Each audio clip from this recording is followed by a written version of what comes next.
Blessings in the Father, Son, and the Holy Spirit. One of the most powerful stories that I saw today on Saint Anthony the Great from this lecture given by Father Josiah Trenham. In the simple quote of the affliction that Saint Anthony the Great experienced with the attacks from the evil one when he was fasting, when he was so weak.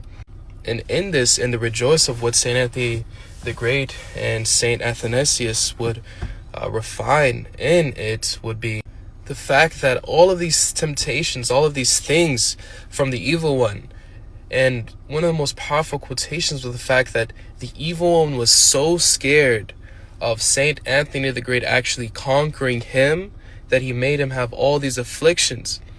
And the fact that he was so scared that Saint Anthony would stay inside of the desert that it would lead to so many people, 50% of the Egyptian population and 50% of Romans would be inside of the desert.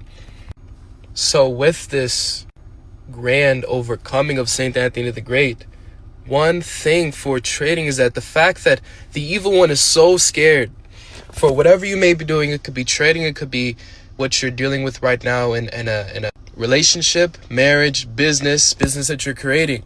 Something, the evil one is so scared for you to complete that business, for you to complete that trading, for you to be successful at this, that he sent you all of these torments, the spiritual warfare, the temptations to just quit, the temptations to overtrade, the temptations to afflict your own body with horrible things of pleasures of the world.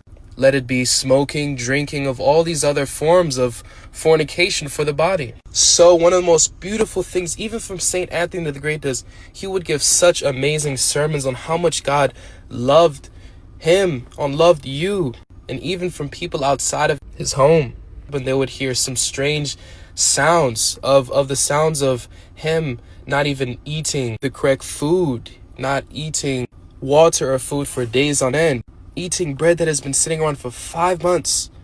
Imagine you eating bread for 5 months. It would be wouldn't be delectable. Now with this, the only thing that can change this is with prayer and fasting, as Jesus said in Mark. So with whatever you're trying to conquer right now, trust in God and know that it is a temptation and it's torments from the evil one that he's putting inside of yourself to stop you. And he's scared of what you can accomplish. In the name of the Father, Son, and the Holy Spirit.